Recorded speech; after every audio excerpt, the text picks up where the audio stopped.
Hey, I want to thank you for joining us on Polk Place. I'm Brian Lacey, and in studio with us from Heartland for Children is Paige Ross. Paige is an adoption specialist with Heartland for Children. How you doing? I'm good, thank you. How are you? Doing great. First time on the show? It is. Yeah. So talk to me, for those that might not know, heard a little bit in the intro about Heartland for Children, but what exactly is it? So Heartland for Children is the nonprofit local organization here who redesigns the child welfare system, or foster care system is how people may think about it. Our doors opened in 2003 and we serve Polk Highlands and Hardy counties.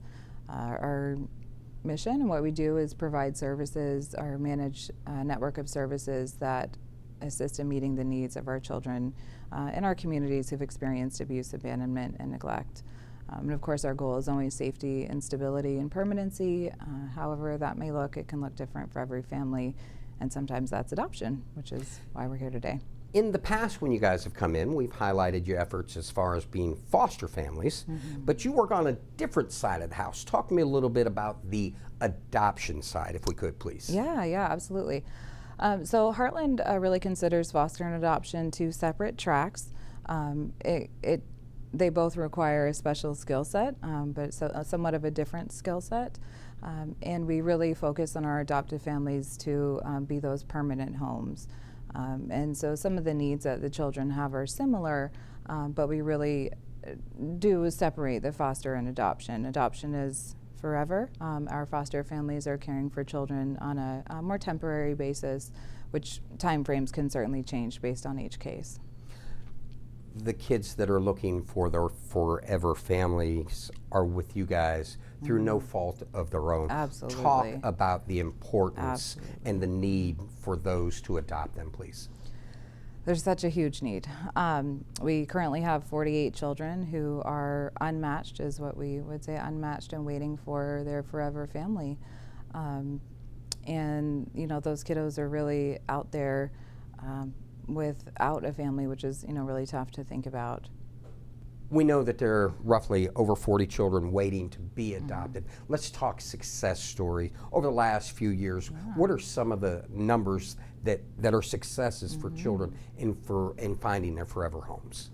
Yeah, so we average about 150 adoptions per year, which is a great number, and of course we have to consider the ones who are not adopted yet. And those 150 can be relatives who have adopted, non-relatives, some of our unmatched families who just come in from the community interested in adoption, and some foster parents do adopt.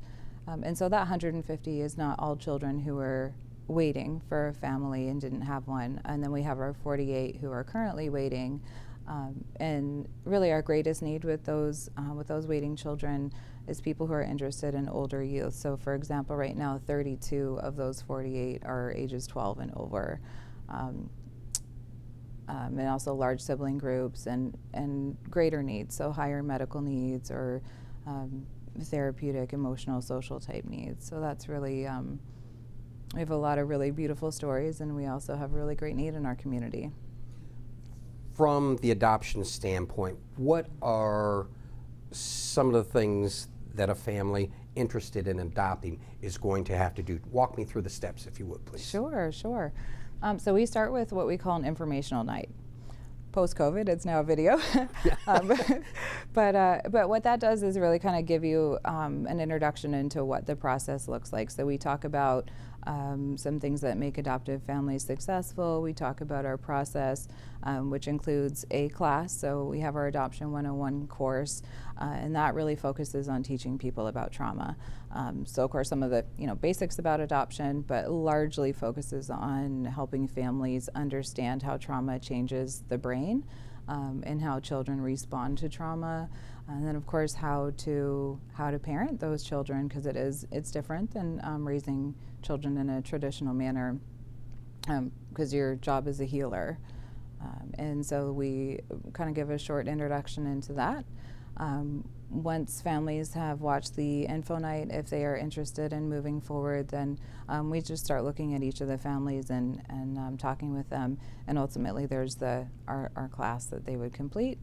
And then there's a home study, of course. So we're really asking families to, we call it mutual selection.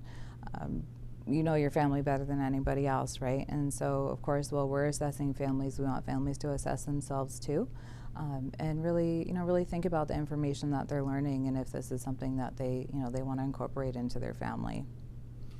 We know it's a month-long event. What are some of the things that you guys will be doing to celebrate the National Adoption Month? Yeah, that's a great question. So we celebrate the families who are adopting and finalizing this month in November, and we do that during their adoptions. We bring them some goodies and treats and take photos and things like that.